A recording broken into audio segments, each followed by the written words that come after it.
বন্ধু বান্ধৱীসকল নমস্কাৰ। আৰু এইটো ভিডিঅ'লৈ তোমালোকক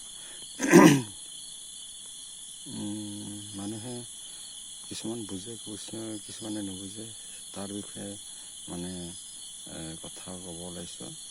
মানুহে কপালৰ লিখন এই কথাটো মানে মানুহে খুব মানে কিছুমানে বিশ্বাস কৰে। এইটো সাধাৰণতে অন্ধবিশ্বাস। বিশ্বাস কৰাটো মানুহৰ ভুল। আচলতে আমি সৎ ধৰ্ম লাগিব কৰিব, সৎ ধৰ্ম জানিব লাগিব, সৎ কৰ্ম কৰিব লাগিব। তেতিয়া আমাৰ জীৱনত কেতিয়াও অশান্তি নাহে। যদি আমি সৎ ধৰ্ম, সৎ কৰ্ম কোনো বুজি নাপাওঁ, তেতিয়াহ'লে আমাৰ অমংগল, জীৱনত অশান্তি অহা এইটো স্বাভাৱিক। সেয়েহে বন্ধু বান্ধৱীসকল, এইটো মানে বিধাতাৰ লিখন, মানে এইবিলাক মানে ভাগ্যৰ কথা বুলি কোৱা নহয়। এইটো হ'ল ভাগ্য নিজেই সৃষ্টি বনাব পাৰি।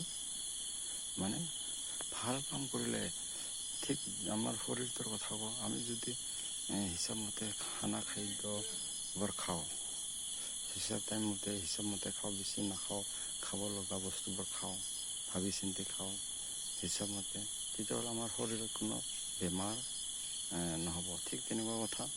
সেইটো মানে বিধাতাৰ লিখন বুলি নকয়। এইটোৱে বুজা হৈছে ইয়াত, মানে আমি সৎ ধৰ্ম চিনি পাব লাগিব, সৎ কৰ্ম চিনি পাব লাগিব। সেইটো মানে চলিব লাগিব সৎ কৰ্ম, সৎ ধৰ্মলৈ। তেতিয়াহে মানে আমাৰ জীৱনত কোনো বিপদ বিঘিনি নাহিব। আৰু ভগৱানৰ নাম সদায় আমি ল'ব লাগিব। সৎ ধৰ্ম মানে সৎগুৰুৰ আশ্ৰয়লৈ শৰণ লৈ, সেইটোকে সৎ ধৰ্ম কয়। সৎ কৰ্ম তেতিয়াহে আমি বুজি পাম, তেতিয়াহে আমি মানে এই পৃথিৱীত মহাবিপদৰ পৰা ৰক্ষা পাব পাৰি। যে সাধাপতি মানে কোনো বিধাতাৰ লিখন বুলি থাকিলে নহ'ব। আমি ভাবিব লাগিব। আমাৰ মানে ভাবিব পৰা আমাৰ শক্তি আছে, ভাল। আমি যিহেতু মানৱ জাতি, শ্ৰেষ্ঠ জীৱ, শ্ৰেষ্ঠ মানৱ জাতি। অন্য জীৱ জন্তুৰ দৰে আমি